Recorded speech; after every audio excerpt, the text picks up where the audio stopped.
সারা তো শয়তান, একে নিয়ে যাও আর আজারা হাজেরাকে তার কাজের মেয়ে হিসাবে দিয়ে দাও। মনে রাখা ভালো হবে যে জীবনে উপকার আপনি যার করবেন সে ক্ষতি করতে পারে, এ কথাই ঠিক। ক্ষতি মেনে নিয়ে উপকার করার চেষ্টা করতে হবে। সারা তিনবার আল্লাহর দরবারে দোয়া প্রার্থনা করে তাকে রক্ষা করলো। ফলাফলে স্বৈরাচারী শাসক বলছে, এই তোমরা কে আছো? তোমরা তো এখানে শয়তানকে পাঠিয়েছ। ও সারাকে শয়তান বলে ঘোষণা দিল। বুখারী মুসলিম। সারা কাজের মেয়ে হাজেরাকে সাথে নিয়ে স্বামীর কাছে উপস্থিত হলেন। তিনি বললেন, আল্লাহ স্বৈরাচারী শাসককে সফল করেনি, সে আমাদের একটা কাজের মেয়ে দিয়েছে যার নাম হাজেরা। ইব্রাহিম আলাইহিসসালাম স্ত্রী সারা ও কাজের মেয়ে হাজেরাকে নিয়ে চললেন স্বদেশ। এক পর্যায়ে সারা বললেন, হাজেরা, আমাদের তো কোনো ছেলে মেয়ে নেই, তুমি আমার স্বামীর সাথে বিবাহ বন্ধনে আবদ্ধ হও, যদি আমাদের কোনো ছেলে মেয়ে হয়। হাজেরা বললেন, আপা, যা আছি ভালো আছি। বিবাহ বন্ধনে আবদ্ধ হলে ভালোবাসায় ফাটাল ফাটবে, হয়তোবা তখন আপনি সহ্য করতে পারবেন না, বিবাহ না বসাই ভালো। বারবার বলার কারণে এক পর্যায়ে বিবাহ হয়েই গেল। তাতে ইসমাইল আলাইহিসসালাম জন্ম নিলেন। যা হওয়ার তাই হলো।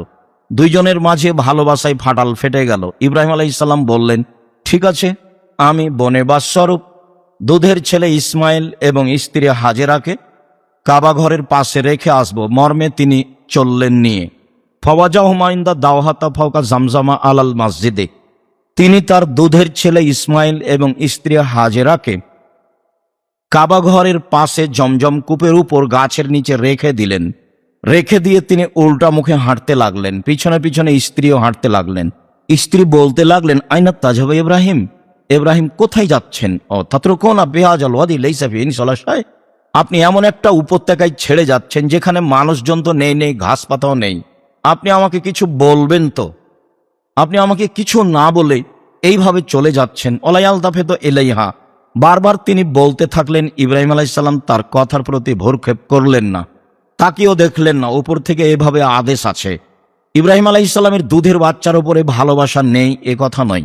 90 বছর বয়সে সন্তান পেয়েছেন, তার অগাধ ভালোবাসা রয়েছে এ কথাই ঠিক। যে স্ত্রীর মাধ্যমে সন্তান পেয়েছে তাকে তিনি ভালোবাসেন না এ কথা ঠিক নয়। তিনি তাকে ভালোবাসেন এ কথাই ঠিক। কিন্তু উপর থেকে আদেশ হয়েছে, যা আদেশ হয়েছে সেটাই মেনে নিতে হবে। তখন স্ত্রী নিরুপায় হয়ে বলছেন, আতাজা বেজনিল্লাহ, আপনি কি আল্লাহর অনুমতিতে চলে যাচ্ছেন? আল্লাহ কি আপনাকে এভাবে যেতে বলেছেন? তখন তিনি ওই দিকেই মুখ করে বললেন, নাম, হ্যাঁ। হ্যাঁ ছাড়া তিনি আর কিছু বলেননি। আস্তে আস্তে সানিয়া পাহাড়ের কাছে আসলেন। পাহাড়ের কাছে এসে তিনি আবার কেবলামুখী হলেন। কেবলামুখী হয়ে এবার হাত